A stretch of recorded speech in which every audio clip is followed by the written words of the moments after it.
প্রিয় শিক্ষার্থী বন্ধুরা, তোমরা সবাই কেমন আছো? নিশ্চয়ই ভালো আছো। তোমাদের প্রিলিমিনারি টু মাস্টার্স যারা পরীক্ষা দিবা, তোমাদের পরীক্ষার রুটিন কিন্তু অলরেডি প্রকাশিত হয়ে গেছে। তোমরা 2023-এর পরীক্ষা 2026-এ দিতে যাচ্ছ।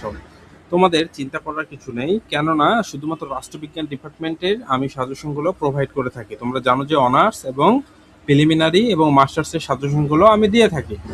তাই তোমরা যদি রাষ্ট্রবিজ্ঞান ডিপার্টমেন্টের হয়ে থাকো তাহলে তোমরা টেনশন মুক্ত থাকো, কেননা আমাদের সাজেশনগুলো খুবই ভালো পরিমাণ কমন আছে এবং হাজার হাজার স্টুডেন্টরা এখান থেকে উপকৃত হচ্ছে। এবং পরীক্ষার দিন যখন তুমি প্রশ্নগুলো কমন পাবে, হেসে যখন সকল পরীক্ষার উত্তরগুলো যখন দিয়ে হেসে আসতে পারবে, এটাই তোমার সার্থকতা এবং আমাদেরও সার্থকতা। আমরা সাজেশন কমন ফেলাতে পেরেছি। তা আজকে তোমাদের পরীক্ষা তোমরা দেখতে পাচ্ছ যে এখানে 9/7/2026 থেকে তোমাদের পরীক্ষা অনুষ্ঠিত হবে বৃহস্পতিবারে। এখানে দেখতে পাচ্ছ রাষ্ট্রবিজ্ঞান ডিপার্টমেন্ট। এখানে তোমাদের 9 থেকে পরীক্ষা শুরু হবে, 9 তারিখ থেকে। 9/7 মানে জুন জুলাই মাস থেকে আগামী ঠিক 1 মাস রয়েছে তোমাদের। পরীক্ষার আরম্ভ সময় দুপুর 1:30। এখন কথা হলো, তোমরা যারা ভালো প্রিপারেশন নেও নাই বা নিতে চাচ্ছ বা আমাদের সাজেশনের কথাগুলো তোমরা জানো, আমি তোমাদেরকে বলবো যে তোমরা এই সাজেশনের বাহিরে একটি প্রশ্ন পড়ার আমাদের প্রয়োজন পড়বে না। আমি সকল সাবজেক্টের সাজেশন দেব, ক বিভাগ, খ বিভাগ এবং গ বিভাগ সবগুলোই থাকবে। তাহলে চূড়ান্ত সাজেশন রাষ্ট্রবিজ্ঞান 100% কমন সাজেশনে এই প্রশ্নগুলো আসবে। এখানে দেখতে পাচ্ছ রচনামূলক প্রশ্ন। রচনামূলক প্রশ্ন হলো, প্লেটোর শিক্ষা ব্যবস্থা বিবরণ দাও। প্লেটোর শিক্ষা ব্যবস্থা আধুনিককালে কতটুকু গ্রহণযোগ্য? এরিস্টটলের মতে বিপ্লবের কারণসমূহ কি কি? বিপ্লব প্রতিরোধের জন্য কি কি সুপারিশ করেছেন? এটি একটি প্রশ্ন। এই প্রশ্নটা খুবই গুরুত্বপূর্ণ এবারে পরীক্ষার জন্য।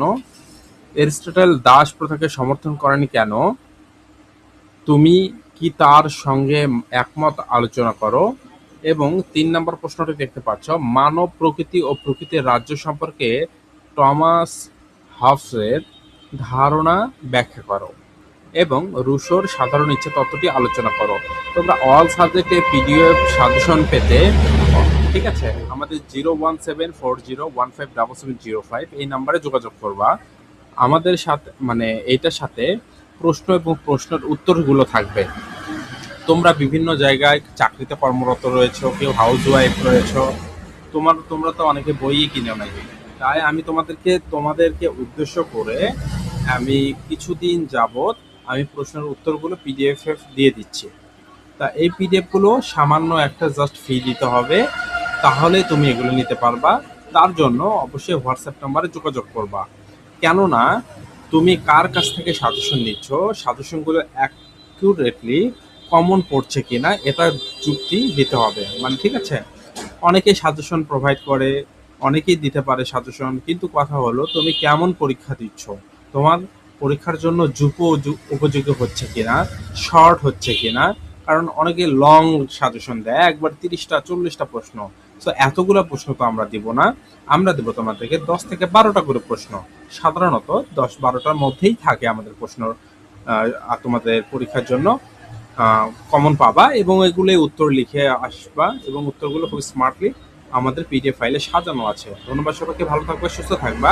তোমাদের বন্ধু বান্ধবীদের মধ্যে শেয়ার করবা, আমাদের চ্যানেলটিকে সাবস্ক্রাইব করবা, ভিডিওতে একটা লাইক করবা।